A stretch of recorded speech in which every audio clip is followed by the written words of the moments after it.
Hey, welcome back to Fish Hunt Northwest. We are here in the bait lab, and today we're going to talk about curing up coon shrimp. And as I mentioned before the break, we're curing coon shrimp now so that they will be ready for your summer steelhead, which is only a couple months away with that June opener. Coon shrimp are an interesting little shrimp to utilize. They work fantastic for summer steelhead, but you know, they work really well for sockeye. If you get a sockeye opportunity, say up at Baker Lake or over in Brewster, they work fantastic for that. I've caught fall coho on them. I've caught spring and fall chinook on them. I've caught chum. Almost everything that swims in our anadromous fisheries, the coon shrimp will work. But ideally, I like to cure them up and get them ready for summer steelhead. And I'll also, given enough time, we'll show you how I like to rig them and fish them off a bait diver. You can also fish them under floats. They're very versatile in how you present them when it comes to fishing for steelhead especially. So a lot of folks ask where you can get them. And now we're talking about finding and getting our hands on some good quality coon shrimp, coon striped shrimp, pink shrimp, whatever you want to call them. There's a number of different species in the realm of pink and coon shrimp. And these ones are from Raised Baits. And if you're in Washington, Oregon, you can actually find these uncured, blanch boiled. So the important part here is that these have been pre-cooked. These are blanch boiled, and that gives them the firmness and the toughness that you really need as far as making a durable bait. What we're doing is when we're curing them, it's almost as if you're pickling them. And the process that I use sets you up for success in that these things will last in your bait fridge or the fridge in your kitchen if your wife lets you for a very long time. Matter of fact, this jar that I have sitting here right in front of me, the date on top of here is 7/25/14. I had forgotten about this jar. It was in the back of my bait fridge, got kind of pushed to the back. It was behind jars that I had dated from 016 and 17. So this jar is actually from 14, and these ones that I'll show you how we're gonna rig later on actually are from 2014, believe it or not. And they're still extremely durable, very good color, smell great. They don't mold, they don't deteriorate, they just sit in the brine and do a really nice job. So we wanna find good quality shrimp. You can get them at Raised Baits. They supply Sportco locally here. You can find them down there at Sportco. You can also get them at Cabela's. You can get them at Dick's. You can get them at Sportsman's, I believe, is where you can get them in Washington, Oregon, as far as finding coon shrimp. East Coast and other parts of the nation, you just got to kind of shop around. Get online, look for frozen, uncured coon shrimp or pink shrimp and see what you can come up with. If you find a good vendor that gives a quality shrimp that's been blanched, boiled, and frozen, you're in the ballpark. That's the type of shrimp you want to look for. The recipe we're doing is in a quart jar. Now, I have the fortunate opportunity to get these plastic jars from Pautzke's, which works out well. You can use glass jars, nothing wrong with that. I just don't like using glass jars in the boat in the event that they were to roll around and break, but you know, if you're careful, you're gonna be fine. So this is a quart jar recipe that I basically through trial and error came up with several years ago. I've been using it for a number of years, and I can assure you there are a number of guides throughout the Pacific Northwest that use this exact recipe because it flat out produces. Not to mention it again makes a very durable bait that's going to last. Some folks say, well, it seems like you have a lot of products that it takes to simply cure some coon shrimp. Yeah, there are 3 or 4 of the Pautzke products you need to use, but you're using very little per jar that you cure. Also, when you buy a box of 2 pounds of frozen coon shrimp, you're going to get about 3 or 4 quart jars of cured shrimp out of it. So dollar-wise, if you price out what it costs to buy cured coon shrimp, if you take the time to do this recipe yourself, you're going to find that in the long run, you're not only saving money, but you're creating something that you get to take out and fish. And when everybody else is fishing the store-bought version, you're fishing something that you've created on your own. So, and I'll talk a little bit about changing up the scent in different types of cures that you can do. So basically, the number one factor with this is that we're using the Pautzke's Nectar, okay? Pautzke's Nectar is simply egg juice. This is from when they cook down the trout eggs at the factory. They capture all that juice and they strain it, and then they bottle it up because there's a lot of value in using this egg juice in a number of different recipes and also along with your egg cures and things. But one thing to think about is that in a lot of our fisheries, when you couple shrimp with eggs or egg scent, it has some type of attractive power to it that fish really respond to. Think about when we're fishing spring Chinook. We're using, most cases, a cocktail, a glob of eggs and some sand shrimp. Fall salmon, I'll do the same thing. I use some eggs and some sand shrimp. For steelhead, I'll take my eggs and I might put some sand shrimp oil, some of Mike's sand shrimp oil on the eggs. In other words, there's been plenty of opportunity and proven over time that an egg shrimp combination works very well. And through trial and error over the years, I basically started using the Nectar as my base for my Coon Shrimp recipe. So we got some egg juice in there. And then, of course, the other liquids that we're going to add, I have the new fire dye, which is a very strong coloring agent that we're going to add. So I'm going to put in a tablespoon of the dark red fire dye, which is going to add a tremendous amount of color to your mix. Another thing I like to use, steelhead are attracted to sweet baits more oftentimes than not. So this will be a combination of salts and sugars, but as far as adding additional sweetness, we use this agave or guave or agave or however you want to pronounce it. I talked to multiple people and they say, call it what you want. I put in a full-on rounded tablespoon of the agave just because it's like a sweetening syrup and it does a real nice job adding an extra sweetness to your brine. Okay, so that's pretty much the liquids, except for I'm going to go with some anise oil. 100% anise is something that steelhead are drawn to, and the combination in this mixture with this shrimp, and we're going to put in 10 to 15 drops. Okay, that goes in. So that's pretty much all your liquid components. We'll put in our dry components now. We'll add the shrimp and then we'll top off with some more liquid as we get done with that. So basically this is a combination of salts and sugars. We're going to put in some of the Pautzke's Firepower Krill powder along with that just to add extra shrimp scent. And we'll also put in some of the Pautzke's BorX fire as it's a great curing agent as well. Now again, you're buying these products, but we're only using a small amount. We're using, a tablespoon of the fire dye. We're going to use 2 tablespoons or 1 of the Firepower Krill Power, and we're going to use a 1/4 cup of the BorX fire. As far as salts and sugars, I'm using refined white sugar. We're going to also use some natural or washed raw sugar because it's extremely sweet. We're going to use a 1/4 cup of the non-iodized sea salt, if you can find that. And we're also going to use a 1/4 cup of rock salt. So I put in smaller granulars and I put in larger granulars of dry components. Reason for that is I've realized over time that the smaller components break down nice and early and start getting into the meat of the shrimp. And over time, say a couple months as this sits in your fridge, those larger components begin to break down. Eventually, all this breaks down within the amount of liquid that you put in the jar, and all of it is absorbed into the meat of the shrimp. And that's what you want. You don't want to put so much dry product in here that at the end of it, a couple months, 6 months down the road, you still have a lot of product and debris sitting in the bottom of your jar. With all this stuff going in at basically a 1/4 cup, a 1/4 cup of the salt, 1/4 cup of the rock salt, 1/4 cup of the refined sugar, 1/4 cup of the raw sugar, and a 1/4 cup of the BorX fire, you basically put in the right amount of components that 60 to 80, depending on the size of the shrimp, 60 to 80 shrimp in your jar. Over time, a couple months, will absorb all those components. So we're going to dump in a 1/4 cup of the salt.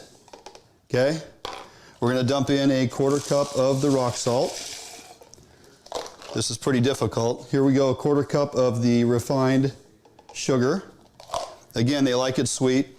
Here's that washed raw sugar, larger granule. It kind of looks like brown sugar. It's even larger granule than brown sugar. It's extremely sweet, and steelhead definitely like it sweet. So we're going to dump in a 1/4 cup of that raw sugar, and that definitely over time breaks down and is completely absorbed. We're going to dump in a 1/4 cup of the dark red, some might call it purple, but the dark red BorX fire. Try not to inhale all that. And 1 to 2 tablespoons of our Firepower Krill powder. Okay. There we go. Essentially, that is it right there. I'm going to shake that around a little bit because I realized I forgot my long-handled spoon. That's pretty much all the components right there. So now I simply take my shrimp. Now the nice thing is when you purchase these shrimp in a 2-pound box, they come in a Ziploc bag. You can dump them out on the counter and you can sort through them and kind of pick out ones that match evenly as far as size. If you get a bunch of them that are on the smaller side, you want to separate those out and set them off to the side and cure those in a jar all together so you have similar sizes. I like to use the bigger, medium-sized ones for steelhead and larger fish such as coho and whatnot. And I'll take those smaller ones and I'll fish those for the smaller sockeye, say over at Brewster or even some of the sockeye up at Baker Lake when we get an opportunity up there. So I like to sort them before I cure them. And then after we have everything mixed in the jar, all you have to do is drop these buggers right into here, okay? So I'm going to quickly dump all these in here. I think I counted out about 70 of them or so. Looks like there's probably room for all of that. So go with that there.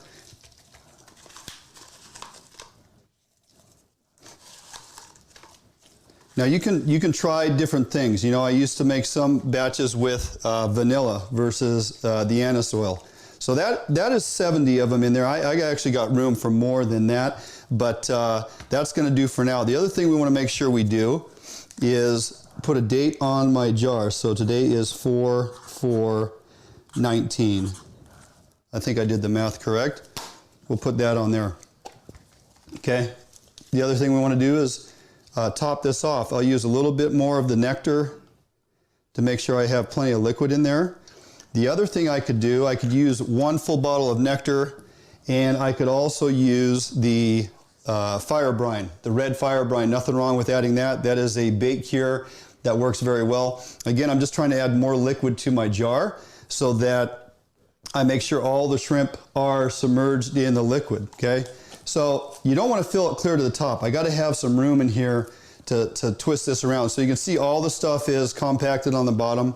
So I need to simply kind of shake this down a little bit, kind of get that stuff working off the bottom there and get it mixing up. Now, this won't all disappear overnight. This doesn't absorb overnight. So what you need to do is make sure you get this mixed up very thoroughly.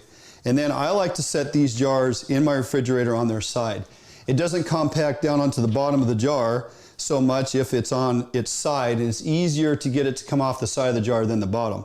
And every day, at least once or sometimes twice a day for the first couple weeks, believe it or not, I will go out into my bait room and I simply take this and rotate it over several times to make sure the ingredients are getting mixed up. The other thing you want to ensure is that all your shrimp are curing equally. They're all getting really good color throughout the entire jar. They're all getting the scent dispersed on them evenly. And we're creating every shrimp in there to fish basically the same and have the same color, okay? So I let it sit on the side. I let that go for a couple weeks, turning it daily until you start seeing these products end up absorbing into there, all right? And at the end of it, a month down the road, I'm not going to have any product in the bottom of this jar on the side. And when I see that most of that is absorbed and gone, I just store it in the fridge on the bottom like that, and it's no longer an issue. That's the basic recipe that gets you a quality shrimp.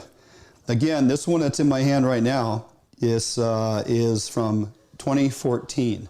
It's still very durable. It's not soft. The carapace is still in good form, and it's a nice firm shrimp, got good color, good scent. The jar's not moldy or anything like that. So let's talk about a rigging on how we like to fish those. So for the most part, I like to fish these on a bait diver. And you can use whatever size you want. It depends on the depth of your river. Summertime lows, typically I'll use a medium size Brad's bait diver, or you can get the Magnum, depending on how deep you need to go. But it's easy to switch out if you use a snap, a locking snap on the end of your main line there. So I rigged that on a bead chain because if that line comes in contact with the front edge of that diver, it's definitely going to cut your line. So you want to protect it. Typically, it's not going to be out the front of it like that, but if a fish turns the other way and things happen, it can definitely cut through. So I like to use that rolling bead chain on the front of that. I'm going to tie that to about a 5-foot leader off my diver. And this particular rig is a little rig that I've been fishing for a number of years. My dad actually came up with the straw concept. It doesn't matter what you put in front of it. Sometimes you put simply a corky, sometimes you run nothing at all. Sometimes I run a little smile blade on top of a couple beads. Basically, it's up to you. Spin and glows work very well. I have a number of different options here on this leader roll that I can utilize. Spin and glows, smile blades, some of them have nothing at all, but every one of them has the straw. And I've had a handful of guides tell me that they actually use the straw concept because it works so well. And it's very easy to do. All we're going to do is take this size 1 hook, put it into the main body of the shrimp, come up through what a lot of people refer to as the helmet of the shrimp, okay? And I got that little stinger hook that sits out in front. So basically, that's all you need to do with that one. Now, I'm going to straighten that shrimp out a little bit, put a half hitch, okay? Snug that up. Now I'm going to draw these legs back, and we're just going to slide this straw down here and basically twist it onto the tail, just like this. Okay, we're going to push that right on up there and snug it. 1 half hitch instead of multiple half hitches on the tail, which typically can cut through your shrimp. So that is the nice thing about that straw, is I can simply pin that line goes alongside the straw. It pulls tension against the half hitch. The water hitting against that smile blade keeps everything pushed down. I got that stinger hook right out in front of where those fish, they come and attack this thing from the head forward. So as those fish come up and see this thing swimming at them, they're looking at the head of that shrimp. And I've caught many of those fish just on that stinger hook. Ultimately, you'd like to get that bigger hook into them, but sometimes it happens just on that stinger hook. So that pretty much is the rig right there. It doesn't have to be perfectly straight. When it runs in the water, typically it does not spin, so it just basically swims back and forth off your diver. And it presents in a very natural manner. You have great color, great scent, a durable bait that's going to fish well, and off of a bait diver, that is a deadly combination with Summer Steelhead. That stinger hook sitting right out in front of the head, a hook in the mid body, and of course the half hitch and the straw makes for a durable bait that fishes very well. You can fish the same rig under a float if you want to use a double hook, and simply just rig that without any beads or any type of flotation or smile blade or anything above it. That would just hang underneath my float or bobber going down the river if I'm drift fishing or float fishing. That's pretty much it. Pretty simple recipe. Get yourself a few of these Pautzke products, because this combination is deadly, and it will definitely prove its weight in worth of the purchase that you make. Get online, look for where you can find your local frozen blanched coon shrimp, and uncured, of course, because you're curing them on your own, and give this a try.